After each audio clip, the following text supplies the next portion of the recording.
Hello listeners, welcome to MHT Conversation. मेरा नाम राधिका है and I'm one of the founding partners at Mental Health Today. And today I have with me a fellow psychologist, the founder of Listen Works, and somebody who is currently practicing in the mental health field. So सबसे पहले I would like to welcome Ms. Pooja Dhedia on Mental Health Conversation. Thank you, Rajika, for having me here today. Welcome. So today, I think I'd just like to a little bit talk about the topic that we will be covering. So to all our listeners, today we have brought you a very exciting edition in what is Gestalt therapy. तो I know बहुत लोग जानते हैं कि therapy practice करते हैं and therapy में जाना चाहिए, काउंसलिंग करनी चाहिए, बट वो एक्चुअली में होता क्या है, what exactly entails in therapy. तो बहुत बहुत डिफरेंट टाइप्स की थेरेपीज होते हैं, लोग अलग अलग टाइप्स ऑफ थेरेपीज प्रैक्टिस करते हैं.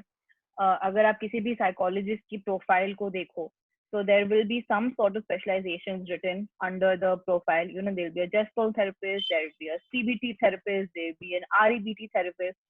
So इस confusion को दूर करने के लिए कि ये सब कुछ होता क्या है, and जिसे कि doesn't sound like gibberish when you're actually trying to book a session, MHT is now trying to get to you different therapists from different fields, where they will come and talk about their therapies, about their practice, and how it can help us as a community. So आज का topic where we will be talking about therapy is Gestalt therapy. So सबसे पहले पूजा, since you know about this, so can you tell us a little bit about what is Gestalt therapy? ये होता क्या है? Okay, yeah. So, Gestalt therapy, first, I would like to say, was developed by a psychologist called Fritz Perl, along with his wife, Laura Perl. So, the term Gestalt means whole. So, if you translate that term, it means whole. So, the Gestalt therapy also tries to integrate the individual to become whole. Let me break it down a little bit of what this means. In Gestalt, there's a common saying called, a person is more than a sum of its parts. If I say that, I'm a psychologist, so I have certain skills to practice that field, to practice in that field. Again, I'm teaching psychology, so I'm a professor of psychology. So I have a different set of skills to follow, or to be in that profession. Also, I'm an artist, so I have different qualities and skills to practice my art. Right. Along with that, the place where I practice all these professions will also shape me in a particular way. Right. So if you integrate all this together, like the various parts in myself and also the environment together, it will make me who I am as a whole. Right. Right. And also all the qualities that come up as a whole are very different than those individual parts. Right. So yeah, that's the basic understanding of what whole or gestalt means. Also, the other Okay. understanding could be awareness about our inner world and the outer world. Okay. So what do you mean by this inner world and outer world? Just so our Okay, listeners can understand. yeah. So inner world is actually, it comprises of a lot of things. Okay. So it can be everything from your emotions, from your thoughts, from your beliefs, from your movements, from your verbal expression, non-verbal Right. expression. Also, the positive self or the negative aspect of yourself. So all these Right. together can become your inner world. And the outer world is, of course, something that is in the environment. So Right. also how you are behaving, what role you are playing while corresponding in the environment, and how others are responding to you. So all this together sums up as inner world and outer world, and the awareness basically of both these aspects of inner and outer world will make you whole. Can you give me an example? अगर हम, if you want to try to look at it from a perspective of somebody who's not aware about these terms, तो हम कैसे इस चीज को explain करेंगे? Okay, I talked about positive. So if I give you an example of inner world, like the positive and the negative aspects of yourself, and your Hmm. basic goal is to accept all these aspects of yourself. So you may describe yourself as hardworking or punctual, but we refrain from describing ourselves as mean or someone who experiences jealousy, Right. but it's not that these emotions or these qualities are not present in us. It's universal and it's present in each and every one of us. Right. But we keep on pushing away these negative sides of ourselves. Like, oh, Right. I'm not mean. I don't get Hmm. jealous. Right. Um, so if we start accepting these negative aspects along, because they are a part of you, Right. and in the process of not accepting, you're rejecting a part of yourself, Hmm. so which will make you fragmented, or you are not becoming whole basically. Right. So I think what I've understood is that sometimes we just break away from some of our own aspects. It might be, internal or external, like inner or outer fields. And we somehow, let's say, choose to look at certain aspects, choose not to look at certain aspects. And that kind of, you know, as you rightly said, fragments us in some way where, we're not able to understand on where is this particular stemming from or where is this particular thought coming from. तो इसी पे like you were just talking about कि positive aspects होते हैं negative aspects होते हैं तो क्या आप थोड़ा सा उसके बारे में और बता सकते हो what would come under positive aspects and what would actually come under negative aspects Okay. So in a way, there's nothing called positive or negative. Like, these are just terms for us to describe things. Right uh, but we can understand it in terms of polarities. So okay everything around us has two dimensions, like good or bad. I am capable, I'm not capable. I am lovable, I'm not lovable. I'm hardworking, I'm lazy. So right in order to describe ourselves, we'll pick one set of qualities, like one side of the pole, and we'll reject the other side of the pole other that side is there. Right Uh, so in this process of sticking to one side, we become rigid, right and the flow and the fluidity in our personality misses away. Correct Also, like, if I say that I am very independent, and but hmm I will deny those parts of myself which crave for dependence, or some sort of support. So you're right neglecting some of your needs also in the process right of neglecting one part, or neglecting one part of the whole.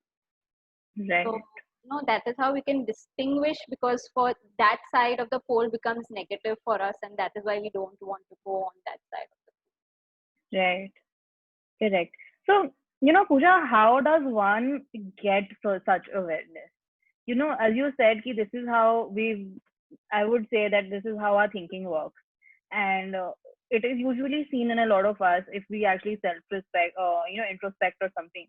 We are choosing to ignore certain elements of our own personality and the way we behave. So, how can one actually bring awareness to this whole concept of one's inner world? the. Okay. Would you like to try something out? Yeah, sure. Okay. So, like, I would be just asking you a few basic questions, and even anyone who's listening to it can try it for themselves as well. Right. So, if I ask you, Rajika, how are you feeling right now? Okay. Right now, I'm feeling quite intrigued and curious because we're discussing a particular sort of therapy, and I do not practice Gestalt. So, if anybody knows me, I practice REBT. So, I'm feeling quite curious and intrigued on what it is and how its applications actually help us. So, I'm also trying to a little bit introspect on the different sides of me that I don't choose to look at. So yeah, I think I would say if I have to name it, I would say I'm kind of feeling curious. Okay. And can you try uh, understanding, try helping me understand where in your body are you feeling this emotion? Where in my body I'm Yeah. feeling this. Okay, that's a tough one. I've never really thought about it like that. Maybe somewhere around my forehead. I think that's where it kind of manifests from. I'm guessing. Um, I take that as wherever you're feeling is the Okay. feeling. And is this feeling trying to uh, tell you something, or is it trying to address you with something? In what way? Address me in which manner? So you're feeling curious. So what does feeling curious mean to you? Okay. Maybe on some levels to, let's say, be a little more knowledgeable, because I know I've done this in my own therapy when we self introspect, that I feel that you know I am sometimes lacking in self awareness, and I feel like I have to constantly push myself to be up to date in the field and be up to date with the techniques that are happening, and like just know what's happening in the field so that I can help my clients better, because sometimes I take personal responsibility on in getting my clients better and helping them see different perspectives of what is troubling them. So maybe this curiosity is actually a reflection on I think me myself as a therapist also. So I'm guessing, yeah, somewhere on those lines. So you're feeling curious, and this uh, indirectly is fulfilling your need of wanting to be more knowledgeable and up to date in your field. Right, right, And you're feeling these sensations somewhere in your forehead, in that right, area of the forehead. right, That's really great to know. So what I tried right now was to just make you aware about what is going on presently with you. right, Like, what are you feeling, and where in this body is this feeling, and what is this feeling, trying to tell you. right, So, this is just a very small thing for, understanding what is going inside our inner body. right, right. Wow, I think that's kind of intimate to understand this. So, like Pooja, I know you started with saying that gestalt means whole. So now we have kind of understood this. Like we did this small exercise. We tried to understand these feeling aspect and the body aspect. So, uh, can you tell me a little bit about what can come in the way of actually becoming this whole that you are mentioning? What can be the obstacles? What can be some of the hurdles? Yeah, so definitely there are a few hurdles. So, like if we, so as I said earlier, like if we lack awareness in terms of our inner world and the outer world, that can be one of the hurdles. The other hurdle could be unfinished business. Okay. So I will try elaborate on what unfinished business means. Yeah. So unfinished business means that there are some experiences in the past that have not been resolved, and this unresolved experience generates a lot of unresolved feelings within us, like anger, guilt, shame, all these kind of Okay. feelings get generated, and they keep coming back to us, like even though we want to kind of stop them from interfering in our life, if they Yeah. don't stop coming to us, like interfering within our daily lives, so which implies that there's something stuck in the past that is interfering with your present. Right. If I okay, let me try give you an example so it will help you understand better. Right. So if I say, I was bullied during my school days, and whenever uh, people ask me to describe about how my school days are, I would very mindfully, I would say, avoid talking about this part of where I was bullied, because of Right. course it's a very painful memory for me, and it generates a lot of unpleasant feelings inside me. Right. So, like my way of blocking is to just not talk about it at all, or just press it. Okay, this happened, but I'm choosing to ignore it because I don't like this part of Right. my childhood. Right. So of course, everybody does that, and it's very natural of this process to happen. Right. But while trying to suppress and block this memory inside us, what we are Hmm. doing is like we want to neglect that part of our childhood, and in a way it is your childhood again, and this experience also belongs to you. So you are again neglecting one small part of yourself. Right. So Right. as I said, neglecting aspects of yourself then later, become the hurdle in your growth. So, like the Gestalt therapist would, try to resolve these unfinished business for their client. So can you tell us a little bit more about, I understand the whole unfinished business concept. I think it is there, and almost everybody would feel some aspect or the other, which is, which can come under the umbrella heading of unfinished business.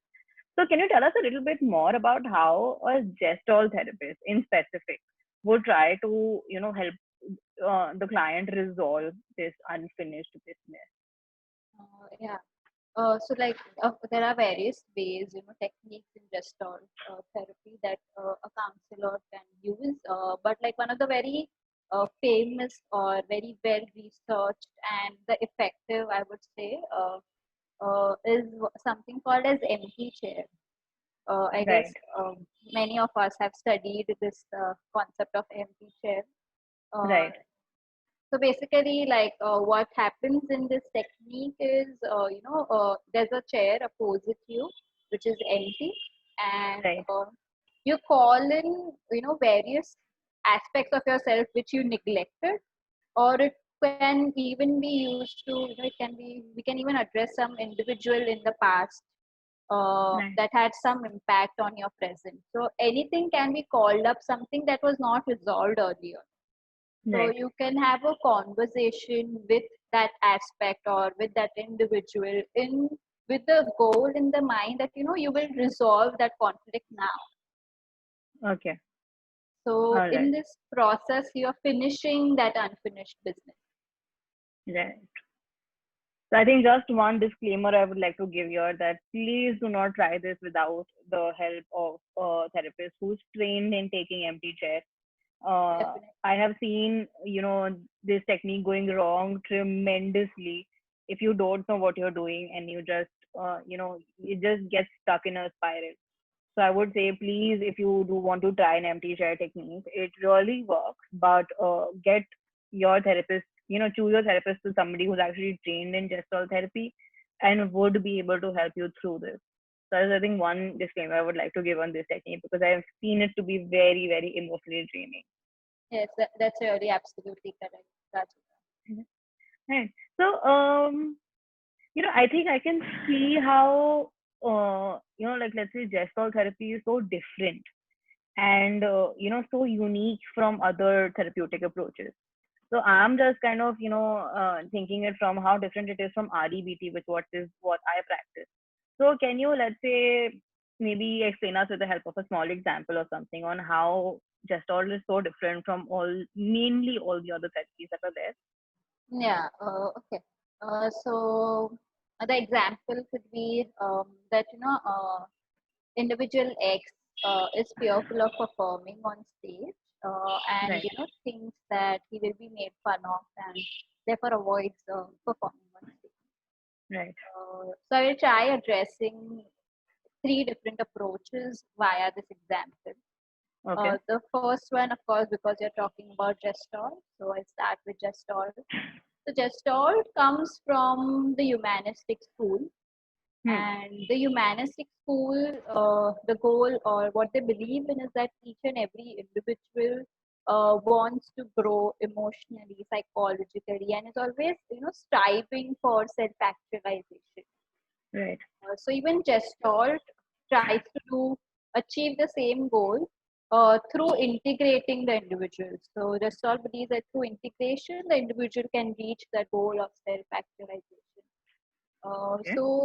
In this case, what a gestalt therapist might try is it might try to go deep as to when this fear first started, or which was the previous unfinished business that is currently hindering or leading the client to become fearful of this current situation.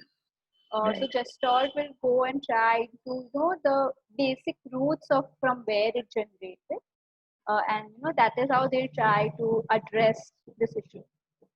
Right. Moving on to the next approach, if I take the behavioral approach, Hmm. again the behavioral school believes that all our behaviors are learned behaviors, because of course Right. when you are a child you see what is around you and you pick up all those behaviors. Right. Uh, so that approach would try to focus on the behavior, current behavior that the client is expressing. So whether they're shivering too much, or whether the heart rate is hiking. So it Right. tries the present outward behavior that they are displaying. Uh, Right. so the behavioral school would try modifying those behaviors by putting in some other replaceable behavior. So they might put some relaxation techniques, or guide the client to use relaxation techniques while approaching the stage. Right. Right. So that is how they're modifying their behavior. If I Hmm. go with cognitive aspect, like REBT comes under the cognitive behavior. So like Right. cognitive school, of course, focuses on our thoughts and our beliefs.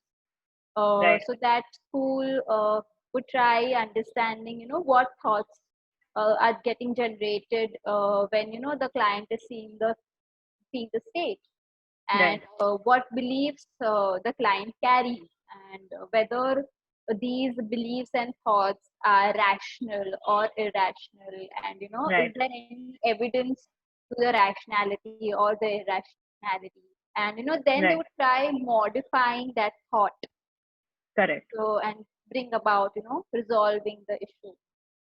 But yeah, I would like to say that no therapy is good or bad or correct or incorrect. Correct. Like it's very subjective to the client, the need of the client, and of course the therapeutic orientation of the therapist. Correct. I think that is there, obviously, so many different approaches, and you never know which one, there's no concrete evidence that can say that this is a approach that is going to help with such a client and such a case. So, of course, we have to just keep evolving ourselves in order to be better therapists. Yeah. So, Pooja, I think we're about to come to the end because I'm kind of running out of questions because you're explaining everything so well. So, just lastly, I want to ask you, let's say, a couple of one or two more questions. I just want to ask you, are there any specific disorders or specific concerns where you feel gestalt therapy can be really effective with?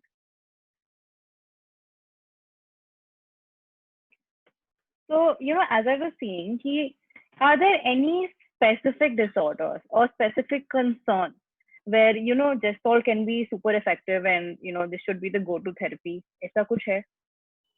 Yeah, so like research has shown us that gestalt therapy is effective with personality disorders, somatoform disorders, eating disorders, substance abuse disorders, and also like has a wide applicability in areas where there are emotional concerns like Hmm. trauma or stigma or Hmm. shame. So Right. it has been effective in all those areas. Right. I think it sounds really fun. So, can you tell me a little bit about your personal experience with Gestalt? Has, let's say, learning Gestalt helped you as a therapist and, learning this whole wide variety of techniques? Do you think it has helped you evolve as a therapist? It definitely has. So I can see the change in myself before I took the course and after the course. So the course was an experiential course where all the techniques like were applied to me where I was the client. So Right. I got an understanding of what the client experience when we are like you are in that chair. Right. um, and also like there were very unique aspects about gestalt that they taught the gestalt therapy taught me a lot about how, there are two poles, and, how we try to stick to one pole, and, how we might forget what our needs are, or what our present feelings are. So, and how unfinished business can be a hurdle, or even how rejecting certain aspects of ourselves can be a hurdle. It Right. gave a very good mixture of, understanding and experience uh, that helped. And what about personally? Personally, did it help you in personal life? Yeah, definitely. So, I now know that, what unfinished business I have to address, or, which polarities, I get stuck on, and, Right. it has helped me work through all, my patterns of responding to people. So it has Right. brought a lot about change and awareness, in my own personality as a Right. Definitely. I think it sounds very interesting. So, Pooja, कोई limitations हैं इसके? Are there any limitations on which clients should try Gestalt, or with what sort of specific issues can you try Gestalt? So limitations, I would say that it might not be very effective with cognitive disorders, like those who have severe cognitive problems, or even impulse control problems like delinquents and antisocial uh, Right.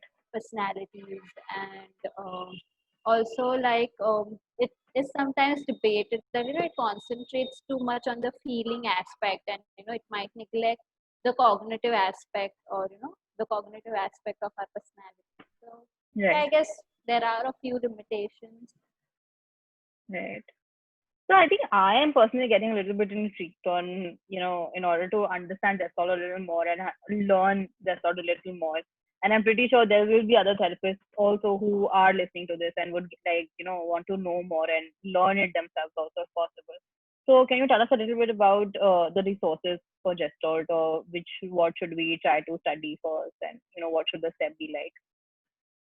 So like anybody looking to experience, or get, because Gestalt is in a way a therapy that might not be comprehensible by just reading books. Right. So it would be a good idea for anyone to take a course if they want to understand Gestalt better. Right. And one of, like, you all can check out the course that I did. Like it's from the organization called Psych Phoenix. It's based in Okay. Mumbai.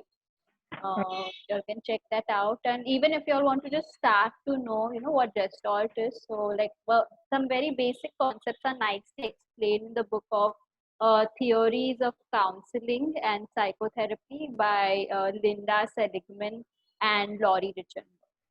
Right. Okay. I think I have, kind of read this book, and I think I have it also. So both these resources ka link I will be attaching in the description below. So anybody who's interested in, knowing more can just click on the link to Psych Phoenix, which is based out of Mumbai, or this book, which you can buy online and have a good read and a good experience of understanding this search. So, Pooja, I think that gets us to the end of this discussion, and I think has been very informational.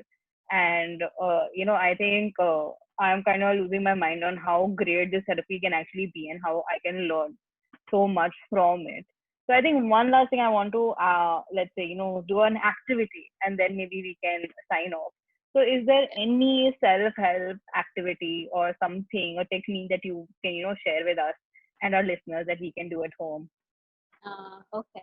So what everybody can try is, like, you can try taking a piece of paper and sit down and try describing yourself with a list of adjectives about who you are.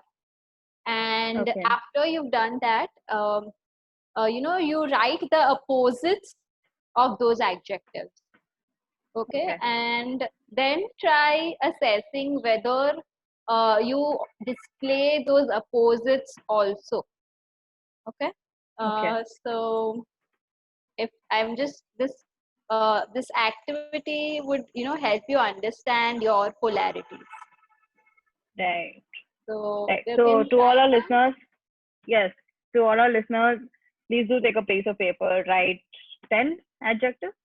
Let's just Yes. start with 10 adjectives that you would like to say that defines you. And then once when you're done with the 10, let's get an opposite set of adjectives also written on the other column. And we can then try to assess on whether we show the opposites or not, and what intensity, what familiarity we have with those opposites. So we might be able to get an understanding. So this is something that I'm going to try immediately after this session. So at the end, I just want to say thank you so much, Pooja, for coming and talking about Gestalt. It was a beautiful session, and I personally feel I've learned a lot. Thank you, Radhika, for bringing this place where you call upon therapists to talk about various topics. I guess mental health today is a great initiative and like doing a really good job. Thank you. Thank you so much. And to all our listeners, if you feel you want to try Gestalt therapy, if you feel that this is something you can give a try and it might help you feel better, please do contact Miss Pooja here. Her details are there in the description below. Her profile is also there on the mental health directory. Do go check out, talk to her, book an appointment. It might actually help. Until then, this is Rajika signing off, and I will be bringing you another episode in the therapeutic series very soon. Thank you. Thank